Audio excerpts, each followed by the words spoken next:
Hello everyone, welcome to Big Boss Reviews by D&D. Good evening, hope everyone is doing well. ఇవాళ Monday episode అంటే nominations. So ఇవాళ nominations జరిగాయి.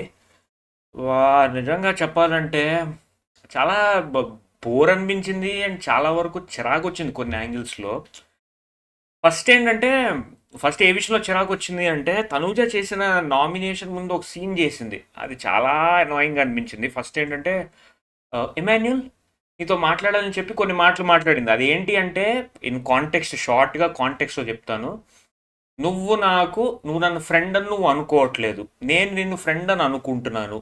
నేను big బాస్కి రాకముందు 1 month ముందు నుంచి నువ్వు నాకు తెలుసు, అంటే కొన్ని మంత్స్ నుంచి నువ్వు నాకు తెలుసు. 1 మంత్ ముందు నేను భయపడ్డాను, బిగ్ బాస్కి వెళ్తే ఎలా సర్వైవ్ అవుతాను అని భయపడ్డాను. నువ్వు నాకు అష్యూరెన్స్ ఇచ్చావు దట్ నువ్వు విల్ టేక్ కేర్ ఆఫ్ మీ. కానీ బిగ్ బాస్ హౌస్కి వచ్చిన తర్వాత నువ్వు నాకు అసలు సపోర్ట్ చేయట్లేదు. ఆ? నేను నీకు సపోర్టివ్గా ఉండాలనుకున్నాను అండ్ నువ్వు నన్ను ప్రతిసారి నామినేషన్స్లో తీసుకొచ్చి పడేస్తున్నావు.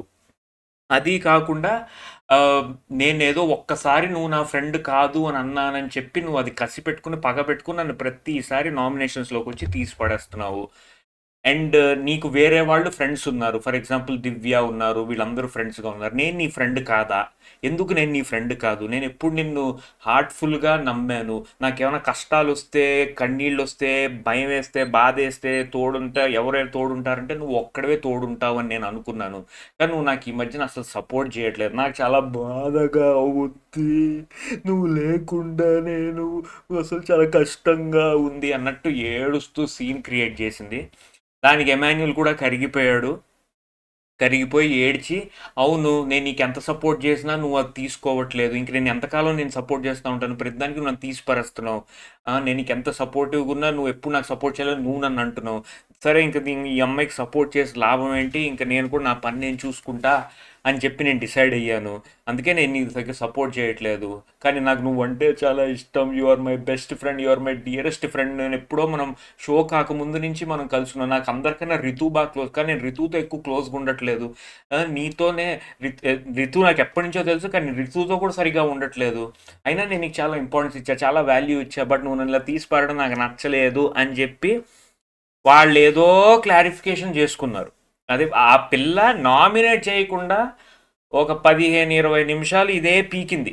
లిటరల్గా పీకిందంటే ఈ ఎమాన్యుల్తో డిస్కషన్ పెట్టి ఇది ఎక్కడైనా పెట్టుకోవచ్చు. నామినేషన్స్లోనే ఎందుకు పెట్టుకోవాలి? ఎక్కడైనా పెట్టుకోవచ్చు ఈ డిస్కషన్. ఎప్పటి నుంచో ఆమె మధ్యలో ఒక అలజడి రేగింది. ఆ అలజడికి రిజల్ట్ డిస్కషన్ ఇదన్నమాట, ఎమాన్యుల్తో క్లారిఫై చేసుకోవడానికి. నాకు ఏమర్థమైంది అంటే ఇది నేను తప్పు అవ్వచ్చు, రైట్ అవ్వచ్చు. మీ ఒపీనియన్స్ కరెక్ట్ కామెంట్స్లో చెప్పండి. నా ఒపీనియన్ 100% తప్పు అవ్వచ్చు, మీతో కనెక్ట్ అవ్వాలని ఛాన్స్ లేదు. నేను ఒకలా ఆలోచిస్తాను, మీ ఆలోచనలు ఒకలా ఉంటే నా ఆలోచన తప్పు అవ్వచ్చు కూడా. సో ముందే డిస్క్లైమర్ ఇచ్చేస్తున్నాను, నా థాట్స్ రాంగ్ అయి ఉండొచ్చు, మీరు కరెక్ట్ చేయండి, లేకపోతే మీ ఒపీనియన్స్ చెప్పండి. ఫ్యామిలీ వీక్ టైంలో ఎమాన్యుల్కి అవినాష్ వచ్చేసి ఇండైరెక్ట్గా చెప్పాడు, నువ్వు ఎవరు టాప్ ఉన్నారో వాళ్ళతో ఫైట్ చేయాలి అని చెప్పాడు. ఓకే, అది కాకుండా కట్టప్ప, మహానటి, ఇవన్నీ ట్యాగ్స్ తనూజకి పడ్డాయి. ఓకే, సో తనకి ఎంతో కొంత ఎఫెక్ట్ అయ్యింది, అవన్నీ ట్యాగ్స్ పడడం ఎఫెక్ట్ అయింది. అండ్ మోర్ ఓవర్ ఎమాన్యుల్కి వచ్చిన సలహా ఏంటి అంటే that he should fight with someone on the top. ఎవరంటే తనూజ టాప్లో ఉంది కాబట్టి. సో తనేమనుకుందంటే ఎమాన్యుల్ని నేను ఫ్రెండ్షిప్ చేసేసుకుని దగ్గర చేసేసుకుంటే తను నా జోలికి రాడు. ఓకే అనుకుని ఇది ఇవాళ చేసిందా, ఎమోషనల్గా డ్రామా చేసిందా అని నాకు అనిపించింది. ఇలా ఎమోషనల్గా తను క్లోజ్ చేసేసుకుంటే she won't have any fights with him. మిగతా ఎవరైతే వీక్ ఉన్నారో వాళ్ళందరూ వాళ్ళందరూ ఇంకా అటాక్ అవుతుంటారు, ఓటింగ్స్ తగ్గిపోతూ ఉంటాయి. మేబీ ఛాన్స్ ఉండొచ్చు. లేకపోతే ఒకవేళ ఎమాన్యుల్ నామినేషన్స్లో కాకపోతే తనూజ నామినేషన్స్లో ఉంటే తను ఫ్రెండ్ అయిపోయాడు కాబట్టి తిన ఓటింగ్స్ అన్ని తినకి షిఫ్ట్ అవ్వచ్చు అని అనుకుంటుందా? దీనిలో చాలా థియరీస్ ఉన్నాయి, చాలా రకాలుగా ఆలోచించి చాలా థియరీస్ ఉన్నాయి. బట్ ఇవాళ ఆమె చేసింది ఈ ఎమాన్యుల్తో ఏదైతే ఎమోషనల్ డ్రామా ఏదైతే క్రియేట్ అయిందో అది నాకు చాలా కన్నింగ్గా ఒక ప్లాన్ వేసి ఇది సాల్వ్ చేసుకుందాం అన్నట్టు ఇది నామినేషన్ తీసుకొచ్చి ఎమోషనల్గా అతన్ని బ్యాగేజ్ క్రియేట్ చేసి ఫ్రెండ్షిప్ చేసుకోవడం నాకెందుకో ఇదేదో కొంచెం ప్లాన్డ్గా చేసినట్టు అని నాకు అనిపిస్తుంది. లాస్ట్ వారాలుగా ఆమెకి ఎప్పటి నుంచో ప్రాబ్లం ఉంది. ఎప్పుడంటే బెడ్ టాస్క్ టైం నుంచి ప్రాబ్లం ఉంది. అప్పటి నుంచి బెడ్ టాస్క్ కాదు, దాని తర్వాత నుంచి ప్రాబ్లం ఉంది. అంటే బెడ్ టాస్క్లో హీ సపోర్టెడ్ హర్. అది కాకుండా తర్వాత నుంచి చాలా ప్రాబ్లం ఉంది. కానీ ఇప్పుడే ఎందుకు తీసుకొచ్చిందో నాకు చాలా, ఇది కొంచెం ఏదో కొంచెం పగడబందీగా ఏదో డిఫరెంట్గా ప్లాన్ చేసినట్టు అనిపిస్తుంది. ఎందుకంటే ఎమాన్యుయల్ ప్రతి వీక్ సేవ్ అవుతున్నాడు, నామినేషన్స్లోకి వస్తున్నాడు. తను నామినేట్ కూడా చేయలేదు. ఒకవేళ నామినేట్ చేస్తే నెగిటివ్ అయిపోతుంది, ఎమాన్యుయల్ని నామినేట్ చేస్తే నెగిటివ్ అయిపోతుందని దాన్ని నామినేట్ చేయలేదా? ఏమో మరి చాలా డిఫరెంట్గా అనిపించింది. మీకేమనిపిస్తుందో చెప్పండి. అండ్ అది కాకుండా తిను నామినేట్ చేసిన తర్వాత, అదే తిను ఈ డిస్కషన్ అయిపోయిన తర్వాత నా ఫస్ట్ నామినేషన్ వచ్చేసి డెమాన్ పవన్. డెమాన్ పవన్ కాలింది, కింద మీద కాలింది.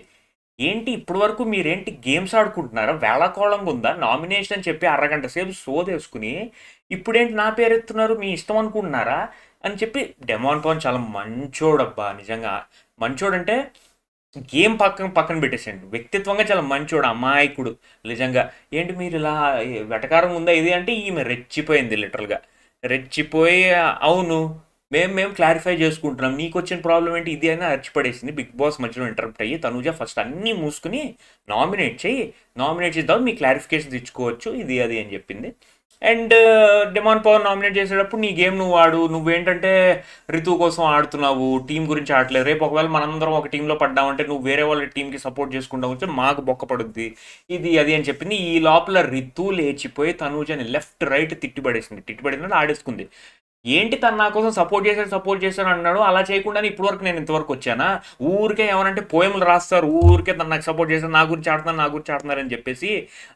నేను అంతవరకు లేకుండా ఈ 12-13 వీక్ వరకు వస్తానా అంటే తనకి షటప్ అయిపోయింది. అప్పటికి కూడా నొట్టేస్తుంది డెమాన్ పర్ వైపు. చూడు వాడే చెప్పాడు అని నెట్టేస్తుంది. ఈ లోపల రితు అడ్డుకుని పిచ్చి పిచ్చి వేషాలు వేయకండి, నేను ఇప్పటివరకు లేకుండా వచ్చాను, డెమాన్ అన్ని వేరాలు సపోర్ట్ చేసుకుంటూ వస్తే నేను ఇప్పటివరకు ఎలా వస్తాను, ఊరికే ఈ బ్లేమ్ చేయకండి ఇది అదేనంది. అయిపోయిన తర్వాత డెమాన్ పవన్ నామినేట్ చేసింది. డెమాన్ పవన్ని నామినేట్ చేసిన తర్వాత కూడా డెమాన్ పవన్ కూడా తనుజా నామినేట్ చేశాడు. చాలా నోటికి వచ్చినట్లు మాట్లాడేస్తుంది అమ్మ, ఇష్టం వచ్చినట్టు తిడుతుంది. నీకు బుర్ర లేదు, నీకు అర్థమై చావదాం లేదు, నీకు అర్థం అవ్వదు, సోఫాలో ఊరికే కుర్చీలు వేసుకుని కూర్చుంటావు కదా, నీకు బుర్ర లేదు, బుద్ధి లేదు, నీకు అర్థం అవ్వదు, నిచ్చినేస్తున్నావు అంటే ఎక్కుతావా నన్ను, పిచ్చి పిచ్చిగా అరవడం, పిచ్చి పిచ్చిగా గోల్ చేయడం. మనకి నోటికి కంట్రోల్ లేదబ్బా అసలు. The way she talks, way she shouts చాలా అనాయింగ్ ఉంది. ఎపిసోడ్ నేను జనరల్గా ఒక ఎపిసోడ్ 2 సార్లు చూస్తా, రోజుకు 2 సార్లు 2.5 సార్లు చూస్తా. అంటే ఫస్ట్ టైం చూసేస్తాను టీవీలో, ఫ్యామిలీతో చూస్తాను. అది మళ్ళీ నా సిస్టంలో ప్లే చేసుకుని చూస్తాను అనమాట. నా పని చేసుకుంటూ చూసుకుని మళ్ళీ ఏమైనా ఇంపార్టెంట్ బిట్స్ ఉన్నాయంటే రిమైండ్ చేసుకుని మళ్ళీ చూస్తాను. ఈ మస్ట్ నామినేషన్ స్టార్ట్ అవగానే నాకు ఒక రకమైన తలనొప్పి మొదలవుద్ది. అబ్బా అరుపులు తలనొప్పి అవుద్ది. కానీ తప్పదు, ఎపిసోడ్ చూడాలి, ఏదో ఒకటి మాట్లాడాలి కాబట్టి చూస్తూ ఉంటాను. కానీ విపరీతంగా చెప్పాలంటే ఆ 5-10 మినిట్స్ అయితే ఈ ఫుటేజ్ ఉంటుందో తనూజ, అది literally biggest headache of the entire season. దీనికి ప్రాబ్లం ఏంటి అంటే, దీనన్నిటికీ సొల్యూషన్ ఏంటంటే హోస్ట్ వచ్చి చెప్పాలి ఎందుకమ్మా అలా అరుస్తావు అని చెప్పి. మీకు బాగా గుర్తుందంటే సీజన్ 4లో సోహేల్ ఒక నామినేషన్లో దివి అమ్మాయి మీద ఇలా అరుస్తాడు, పిచ్చిగా అరుస్తాడు. అంటే ఇంత రేంజ్లో కూడా కాదు, ఇలాగే అరుస్తాడు. తనుజ అయితే వేలు పెట్టి కొంచెం అమర్యాదంగా చీప్గా చేస్తుంది. సో సోహెల్ అంత చీప్గా చేయడు, కాదు జస్ట్ అరుస్తాడు. అరిస్తే హోస్ట్ వచ్చేసి ఆ వీకెండ్ ఎపిసోడ్లో ఎందుకు అలా అరుస్తున్నావు, పిచ్చి కుక్కలాగా అరుస్తున్నావు, నరాలు తేలుతున్నావు, ఏం మాట్లాడుతున్నావో తెలియదు, పిచ్చోడ్లాగా అరుస్తున్నావు, అసలు ఏమైనా నీ పిచ్చి ఎక్కడికో వెళ్ళిపోయింది, నీకేం మెంటలా అన్నట్టుగా తిడతారు. ఈ అమ్మాయి ఫస్ట్ వీక్ నుంచి అలా అరుస్తూనే ఉంది. ఒక్క మాట అనట్లేదు. అదే బిగ్గెస్ట్ ప్రాబ్లం ఈ సీజన్కి. ఎంత అరిచినా ఎంత గోల చేసినా ఎవ్వరు ఏమనట్లేదు. సో ఆమె ఏమనుకుంది, నన్ను ఎవ్వడేం పీకలేడు, నేను అరిచినా నన్ను ఎవ్వడేం పీకలేదు, నేను డిస్రెస్పెక్ట్ చేసినా ఎవడేం పీకలేదు. డెమాన్ పవన్ ఇవాళ డిస్రెస్పెక్ట్ చేసింది. నీకు బుర్ర లేదు, బుద్ధి లేదు, నీకు అర్థం అవ్వదు, సోఫాలో కూర్చున్నావు. ఆ ఇంజురీ అయింది ఆయనకి నడుం పట్టేస్తే.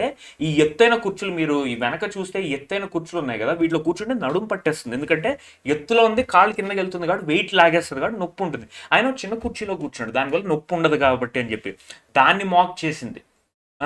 నీకు బుర్ర లేదు, బుద్ధి లేదని చెప్పి తిడుతూ ఉంది. ఈమెను తిడితే ఊరుకుంటావు, నువ్వు పిచ్చుకుక్కలా అరవు కంటే ఊరుకుంటారా? హోస్ట్ వచ్చేసి కానీ స్పీకర్స్ వచ్చేసి రెడ్ కార్డ్ ఇచ్చేసి బయటపోమంటారు. అందుకే ఈ సీజన్లో చాలా మందికి అసంతృప్తి ఉంది ఈ విషయంలో. మీరు ట్విట్టర్ ఓపెన్ చేసి hashtag Bigg Boss Telugu nine కొట్టండి, ముద్దు బిడ్డ మీమ్స్ అన్నీ ఇలాగ ఉంటాయి. ఎందుకు ఈమె ఎన్ని చేసినా ఎవ్వరు ఏం అనట్లేదు అని చెప్పేసి ముద్దు బిడ్డ ఇవన్నీ అంటున్నారు. అది మీరు అర్థం చేసుకోవాల్సింది అదనమాట. అండ్ ఇవాళ నామినేషన్స్లో సంజన గారు డెమాన్ పవన్ని నామినేట్ చేశారు. దానికి ముందు చెప్తాను. డెమాన్ పవన్ ఏంటంటే బర్నీ వచ్చేసి డెమాన్ పవన్ నామినేట్ చేశారు. నీలో గేమ్ తగ్గిపోయింది, ఫైర్ అయిపోయింది అంటే డెమాన్ పవన్ ఒక మాట అన్నాడు, నేను ఈ week ticket to finale task ఉంటే నేను కొడతాను అని ఒక మాట అన్నాడు. ఓకే ఫైన్, అందరూ వచ్చి అప్రిషియేట్ చేశారు. ఓకే మంచి ఫైర్ చూపించావు, స్పిరిట్ చూపించావు అని చెప్పి. తర్వాత సంజన వచ్చేసి డెమాన్ పవన్ నామినేట్ చేసింది. నువ్వు టికెట్ టు ఫినాలే కొడతా అన్నావు, అది చాలా ఓవర్ కాన్ఫిడెంట్గా అనిపించింది, దానివల్ల మేమందరం డిమారలైజ్ అయిపోతున్నాం అన్నాడు. అది చాలా సెల్లీగా సెన్స్లెస్గా ఉంది సంజన గారు. ఆయన అన్నది నేను ఛాలెంజ్ విసిరాడు. ఓకే నేను చేసి చూపిస్తా, దమ్ముంటే ఆపండి అన్నట్టు అన్నాడు. అంతేగాని నేను కొట్టేస్తాను, నాకు వేరే నేను సపోర్ట్ ఉంది, నేను కొట్టేస్తాను అన్నట్టు అనలేదు. ఆయన ఛాలెంజ్ చేసి నేను సంపాదిస్తాను, కష్టపడి ఆడి గెలుస్తా అన్నాడు. దాన్ని మీరు ఏం అర్థం చేసుకున్నారో ఏంటో. ఆ నామినేషన్ చాలా సిల్లీగా ఉంది సంజనాది. బట్ ఏం మరి ఆవిడ కొన్ని కొన్ని నామినేషన్లు ఆవిడ బాగోదు, కొన్ని కొన్ని బాగుంటాయి. ఈసారి నామినేషన్ హానెస్ట్గా చెప్తున్నా, సంజన గారు మొన్న ఎంత రైజ్ అయ్యారో ఈయన ఇంకా మంచి తెలివిగా ఇస్తారు అనుకుంటే చాలా తెలివి తక్కువగా ఇవాళ నామినేషన్ చేశారు. డెమాన్ పవన్ని నామినేట్ చేయాల్సిన రీజన్ అయితే అది కరెక్ట్ అనిపించలే. మీరు నీ గేమ్ ఇండివిజువల్గా ఆడట్లేదు, నువ్వు గేమ్ ఇండివిజువల్గా ఆడు అని అనుంటే బాగుండేది. బట్ నువ్వు టికెట్ టు ఫినాలే నామినేషన్ గెలుస్తా అన్నావు, దానివల్ల మేము డిమోరలైజ్ అయిపోయాం అంటున్నావు. డిమోరలైజ్ అయిపోయాం, అది నాకు నచ్చలేదు అంది. దానికి demon Pavan clear cut explanation ఇచ్చాడు. మేడం నేను అందరూ ఛాలెంజ్ ఇస్తా అని, మీకు అర్థం కాకపోతే నేను ఏం చేయలేను అన్నాడు. ఆవిడకి నిజంగానే బుర్రలో ఏం పెట్టుకుని నామినేట్ చేసిందో నాకు అర్థం కాలేగా, చాలా సిల్లీగా అనిపించింది. సుమన్ శెట్టి కూడా 2 నామినేషన్లు చేశాడు. డెమాన్ పవన్ని చేశాడు, రితుని చేసిన. డెమాన్ పవన్ ఏంటంటే నీ హెల్త్ బాగాలేదు కానీ నువ్వు దుబాయ్ అన్నాడు, అది కూడా సిల్లీ అనిపించింది. రితుని ఏంటంటే 3 వారాల నుంచి సేవ్ అవుతూ వస్తున్నావు కదా, ఈసారి నువ్వు నామినేషన్స్ లాగా వెళ్తే ఇద్దరం వెళ్ళిపోదాం, లేకపోతే నువ్వు ఒక్కరితో వెళ్ళిపో అన్నట్టుగా అన్నాడు. దానికి కూడా రితు కరెక్ట్గానే ఎక్స్ప్లెయిన్ ఇచ్చింది. అన్న ఫస్ట్ వీక్ నేను నామినేట్ అయ్యాను కానీ తనూజ నన్ను సేవ్ చేసిన తర్వాత నేను క్యాప్టెన్స్ అయ్యాను, సో అలా నేను సేవ్ అయ్యాను, ఇది 3rd వీక్ అని చెప్పింది. దానికి మరి సుమన్ శెట్టి గారు ఆయన కొంచెం కొంచెం మెల్లగా ఆలోచిస్తాడు కాబట్టి ఆయన సరిగ్గా అర్థం కాలేదేమో. అండ్ ఇంకో రీజన్ ఏదో చెప్పాడు, నువ్వు అరుస్తున్నావు తగ్గించుకో అదేదో చెప్పాడు. ఓవరాల్గా ఇవాళ ఎపిసోడ్ చాలా డల్ అనిపించింది. నామినేషన్స్ సెన్స్లెస్గా అనిపించాయి కొన్ని, చాలా వరకు నామినేషన్. డెమాన్ కూడా ఒక చోట సిల్లీగాను ఎమాన్యుల్ని నామినేషన్లో పెట్టాడు, ఎందుకంటే నువ్వు నామినేషన్స్లో లేవు కదా అని చెప్పేసి. అది కూడా సిల్లీగా, అది కాస్త జోక్ అయిపోయింది at the end of the day. Tanuja nominate చేశాడు. కళ్యాణ్ వచ్చేసి కళ్యాణ్కి స్పెషల్ పవర్ ఇచ్చారు, నామినేషన్స్ లేని వాళ్ళని ఒక నామినేట్ చేయండి అన్నాడు. బర్నీని నామినేట్ చేశాడు. ఎందుకు అంటే సార్ ఆ గౌతమ్తో ఆడే టాస్క్ ఉంది కదా, అందులో మీరు మీ 100% ఎఫర్ట్ ఇవ్వలేదు, కూడా హ్యావ్ డన్ బెటర్ అన్నాడు. బర్నీ ఏం చెప్పాడంటే నా కూతురు వచ్చిన స్ట్రెస్, ఈ స్ట్రెస్లో ఉన్న సరిగ్గా పర్ఫామ్ చేయలేకపోయాను, but I will try my best అని అన్నాడు. అది ఇవాళ జరిగిన ఎపిసోడ్. మీకే అనిపిస్తుందో కమెంట్స్లో చెప్పండి. And thank you so much. ఇంకా సపోర్ట్ చేయండి, ఇంకొన్ని డేసే ఉన్నాయి, నా గోల్ ఇంకెక్కువ రోజులు ఉండదు, సో ప్లీజ్ సపోర్ట్ చేయండి. ఈ ఛానల్ సబ్స్క్రైబ్ చేసుకొని చేయని వాళ్ళు. అండ్ మళ్ళీ కలుద్దాం. Take care, have a great Tuesday, bye.